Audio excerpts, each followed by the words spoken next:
Marco Legal das Garantias, estabelecido pela Lei 14.711 de 2023, visa redefinir as regras para garantias em empréstimos, abrangendo hipotecas, alienações fiduciárias e outros instrumentos.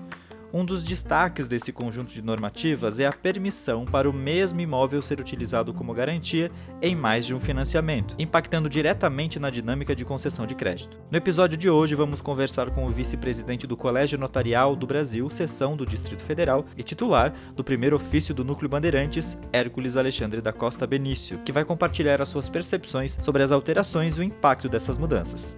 Fiquem com a gente em mais um episódio do Papo de Cartório. A Noreg Brasil apresenta Papo de Cartório. A gente começa o nosso bate-papo com o vice-presidente do CNB, seção do Distrito Federal, o Dr. Hércules Benício. Doutor, com a possibilidade de atuar como mediador, conciliador e árbitro, como essas novas atribuições têm sido recebidas pelos profissionais da área? São recebidas com muito bons olhos, porque mostram um prestígio do legislador, a capacidade de intermediação de conflitos por tabeliães. E a solução extrajudicial pode se mostrar bastante vantajosa quanto à velocidade e também ao custo, né? E de mais a mais, o judiciário também clama por mecanismos adequados de solução de conflitos e certamente mediação, conciliação e arbitragem estão dentre esses mecanismos adequados para a solução de conflitos. Com a permissão para utilizar o mesmo imóvel como garantia em mais de um financiamento, qual tem sido o impacto na dinâmica de concessão de crédito e financiamentos? A legislação é bem recente, mas o que se espera é que os credores, principalmente instituições financeiras, possam receber garantias daquelas pessoas que já tinham financiado um imóvel, vêm pagando adequadamente as prestações e agora poderão usar o mesmo imóvel como garantia de novas operações de crédito. Isso faz crer que os juros vão reduzir, haverá uma forte garantia para os credores poderem firmar novos negócios, né, de crédito com devedores que possuem garantias imobiliárias, por exemplo. Bom, a tendência é de que o crédito se barateie por meio da redução de juros e que haja a fácil também satisfação do crédito por meio do recarregamento de garantias e também da possibilidade de solução extrajudicial, da execução extrajudicial das garantias. Diante dessas mudanças, como os tabeliães têm se preparado para oferecer serviços mais alinhados com as mudanças modernas e as expectativas da população?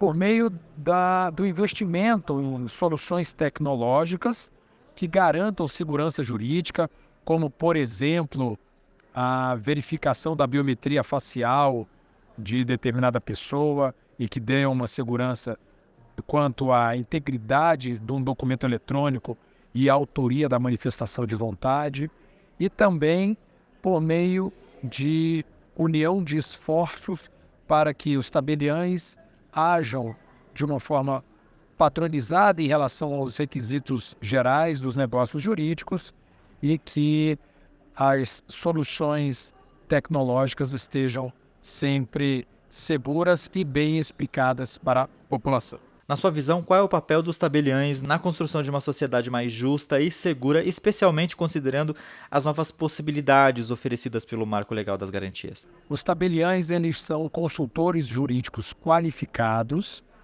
são profissionais do direito que têm capacitação para moldar a vontade das partes ao ordenamento jurídico.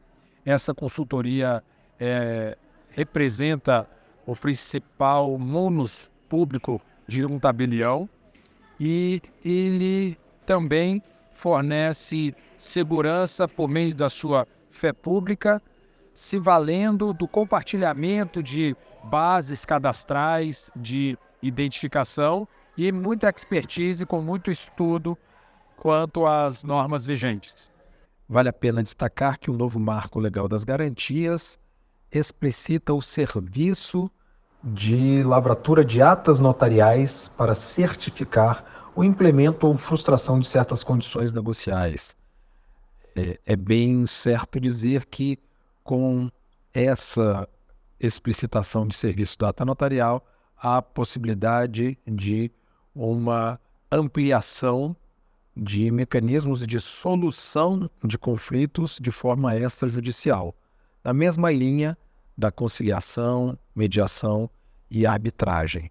Com isso, temos uma garantia de segurança jurídica e adequada distribuição da justiça. Com a ampliação das opções de resolução de conflitos, como a arbitragem, como os tabeliães têm se adaptado para atender essas novas demandas?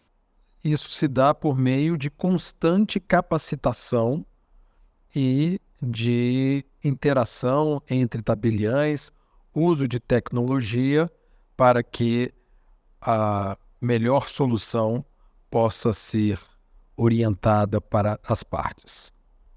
Como o senhor tem percebido as mudanças trazidas pelo Marco Legal das Garantias em relação ao envio de intimações por aplicativos de mensagens instantâneas? Qual a importância da possibilidade de enviar essas intimações por WhatsApp na agilidade e na eficiência do processo de protesto de dívidas? Importante dizer que o Marco das Garantias explicita a fase de intimação como fundamental para que o devedor tenha conhecimento da extensão de sua dívida.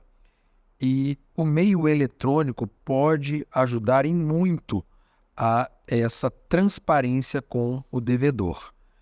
E é certo dizer que quanto mais rápido o devedor for intimado, melhor para ele, devedor, que não vai deixar a dívida se agigantar.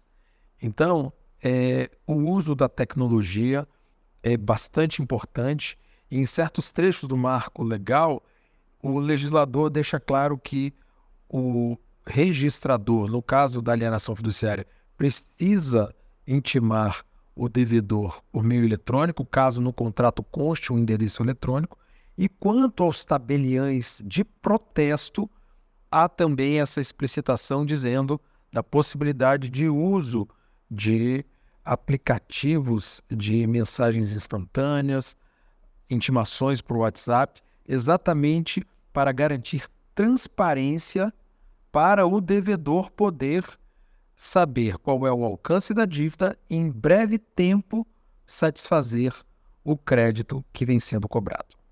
Como o tabelião tem lidado com a delegação de propostas de mediação de incentivo à renegociação por parte do credor? Quais são os desafios e benefícios essa prática trouxe?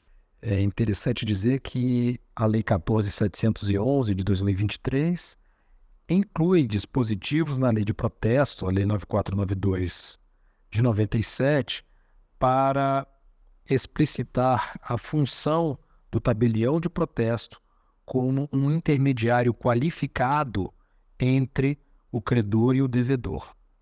Desta forma, mesmo após um título ter sido protestado, agora, a partir da nova lei, é possível que as partes entrem num acordo e possam se valer do próprio tabelião de protesto para receber valores do devedor e repassar tais valores para o credor, num ambiente de renegociação de dívida. A Central Nacional de Protesto será desenvolvida para que os tabeliões de protesto possam, de uma forma bastante segura, com o uso da tecnologia, estabelecer este canal o canal de diálogo entre o credor e o devedor, mantendo, então, uma segurança para as partes e viabilizando a correta, a adequada justiça no caso de uma renegociação de dívida.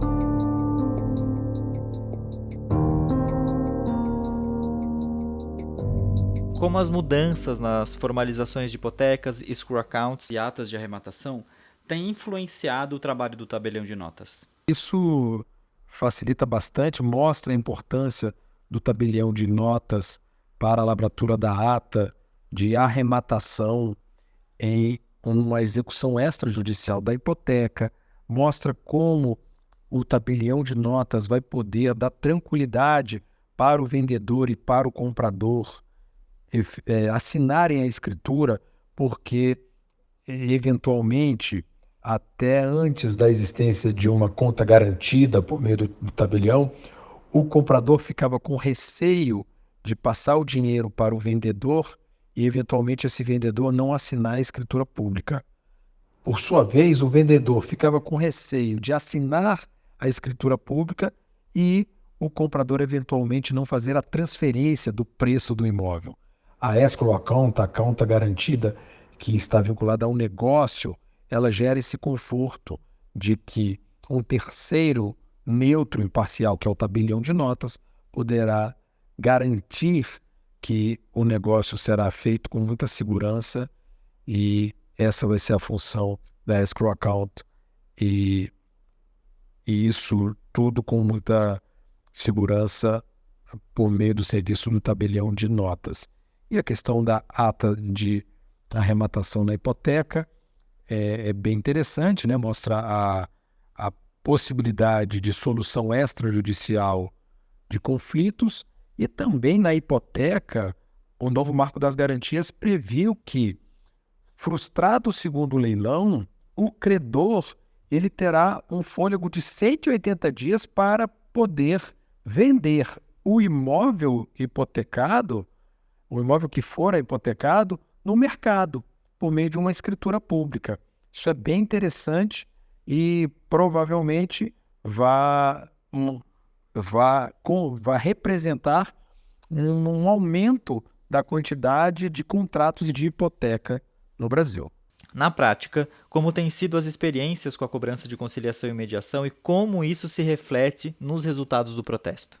Especificamente, quanto aos novos atos dos tabeliões de protesto que dizem respeito à negociação prévia de dívida ou uma renegociação de uma dívida cujo título já tenha sido protestado, serão as tabelas de emolumentos das respectivas unidades federativas, estados e Distrito Federal que vão ditar o valor desses emolumentos.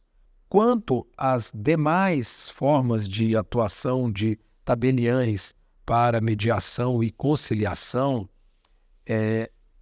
haverá por parte do CNJ uma edição de provimento para regular até mesmo as premissas para capacitação, os requisitos para a atuação de notários e registradores quanto à mediação e conciliação. E é importante que se diga que, especificamente para o tabelião de protesto, não haverá nenhuma exigência outra de, por exemplo, curso prévio de capacitação para que o tabelião de protesto possa atuar na intermediação de negociação prévia de dívida ou renegociação de dívida já protestada, uma vez que a lei deixa muito claro que é possível que o tabelião de protesto atue nessas atividades de renegociação prévia e a negociação prévia e a renegociação após o título já ter sido protestado, sem qualquer outra exigência que não a própria delegação do tabelionato de protesto. E para encerrar, como as novas opções de resolução de conflitos, como a arbitragem, elas têm sido incorporadas nas atividades do tabelião de notas? Ainda não há notícia de uso da nova lei para o fim de um tabelião de notas ser árbitro em certas relações, né? A lei é muito recente, mas o Colégio Notarial do Brasil, por seu Conselho Federal, irá orientar os tabeliões de notas do Brasil de como devem proceder, até para fins de que haja eventuais câmaras de arbitragem no âmbito dos estados, né? Obrigado, Dr. Hércules, pela sua contribuição no nosso bate-papo sobre o marco legal das garantias e as mudanças trazidas por ele nos tabelionatos de notas e de protestos. Para você que está nos ouvindo agora, lá no site da Noreg Brasil tem uma reportagem completa sobre esse assunto com o Dr. Hércules e com o presidente da Noreg Mato Grosso do Sul, Leandro Correia. O link dela também está aqui na descrição desse episódio. Eu espero ter ajudado de alguma forma com as respostas. Um abraço, tchau, tchau. Esperamos que tenham gostado desse episódio do Papo de Cartório. Para mais informações sobre a Noreg e a atividade cartorária no Brasil, acessem o nosso site presente na descrição deste episódio. E não se esqueçam de nos seguir nas redes sociais e de deixar as suas sugestões de temas para futuros episódios. Vale a pena seguir o podcast no Spotify ou na Amazon, assinar no Apple Podcasts, se inscrever no Google Podcasts, no Castbox ou no YouTube e favoritar na Deezer. Assim você recebe uma notificação sempre que tiver um novo episódio. Comigo, na equipe do Papo de Cartório, estão Alexandre Lacerda, Melina Rebuzzi e eu sou Jean Frois e fico por aqui. Até o próximo papo.